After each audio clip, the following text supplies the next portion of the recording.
السلام عليكم، ازيكم عاملين ايه؟ خلينا النهارده نتكلم عن استخدام الرايل في اعاده الارضاع.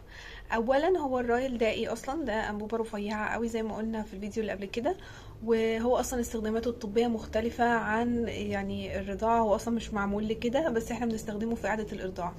الرايل فيه منه مقاسات، اللي بنستخدمه او اللي انا اعرف استخدامه يعني هو مقاس 6.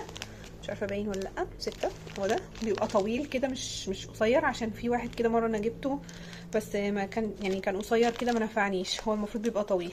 هفتحه قدامكم ونتفرج عليه ونشوف يعني ايه هنستخدمه ازاي. خلينا نفتحه مع بعض. بسم الله. هو ده بيبقى انبوب الرايل، ده بيبقى اخره، وده بيبقى اوله ده بيبقى فيه خروم كده صغيره احنا مش عايزينها. هنيجي عند اخر واحده هنا وبنقوم قاطعينه في بايدينا كده بس، ودي بتبقى التip بتاعته. تمام. الانبوب ده طبعا الجزء اللي هو اللي تحت ده بيتحط في الببرونه، والجزء اللي هو اللي فوق ده بيتحط في الاول لو احنا هنستخدمه على الصباع، بيتحط على الصباع. يا رب يبقى واضح بالشكل ده. يعني انا ببقى حاطاه كده في حيز الصباع، مستخبي في الصباع، مستخبي في الصباع عشان خاطر ما يضايقش البيبي، وبلزقه باللزق الابيض ده اللي هو اللزق الطبي من عند الصيدليه. طبعا بتاكد ان الطرف بتاع الرايل ما يبقاش يعني حامي عشان ما يعورش البيبي، وزي ما بقول لكم بيبقى يكون مستخبي في الصباع، مستخبي في الصباع. لما باجي احط الصباع في فم الطفل بيبقى اللحم فوق والضافر من تحت، واركبه هنا بحيث انه يبقى مستخبي في الصباع. دي اول طريقه اللي هي على الصباع. لو على البريست بقى، معلش خلينا نتخيل مع بعض ان ده البريست يعني ايه، وانا اسف للبريست يعني. المهم بيتحط في جنب في الجنب، عشان لو الطفل احنا يعني لو ده فم الطفل، فالمفروض ان هو بيجي عند جنب فم الطفل، عند الشفه من هنا كده عند البيبي، وفي جنب البريست.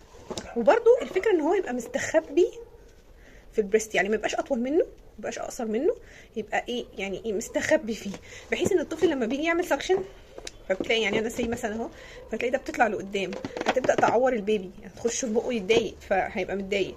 لو لورا قوي هتبقى رخمه برده. لازم تبقى في حيزه البريست ومستخبيه فيه، مستخبيه في النبل، بحيث ان الطفل ما يتضايقش منها. المراحل بقى بتاعت الرايل سواء على الصباع او على البريست مش هتفرق.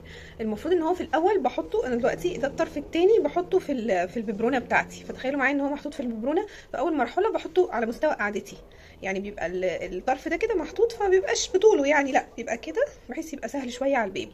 بعد كده ببدا بقى اخليه بطوله، يعني لو انا حطاه يعني على البريست او كده فبنزله على الارض عشان يبقى بطوله. دي المرحله الاصعب عشان الجاذبيه، يعني الطفل بيبذل مجهود عشان يسحب. بعد ما اتاكد ان البيبي بقى بيسحب من الرايل وهو مفروض كده يعني بطوله، ابدا بقى اصعبها عليه شويه، بيسحب بسرعه كمان ومش متضايق، ابدا اصعبها عليه. بقوم جايبه الرايل وعقديه كاني بعقد حبل عادي اهو، معقود عادي جدا. بس اتاكد انه مش متني كده، عشان لو اتنى مني كده مش هيعدي، ما هو زي اي انبوبه اتنت مش هتعدي. دي اول مرحله العقده. ممكن الاول لقيتها صعبه عليه اوسعها شويه، وبعد كده اقوم ايه مضايقاها. خلاص سحب من العقده الاولى وكله تمام، اعمل واحده كمان اهي. اعملها، ممكن اعملها تحت شويه فوق شويه مش هتفرق. ممكن اعملها واسعه شويه الاول لو لقيتها صعبه عليه اهي، واحده واسعه واحده ضيقه. بعدين بقى بيسحب منها كويس اقوم ايه مضايقاها بس كده. وتبقى طولها طبعا برضو للارض، او مش للارض بقى لانها تبقى قصرت، بس يعني اطول حاجه ممكن.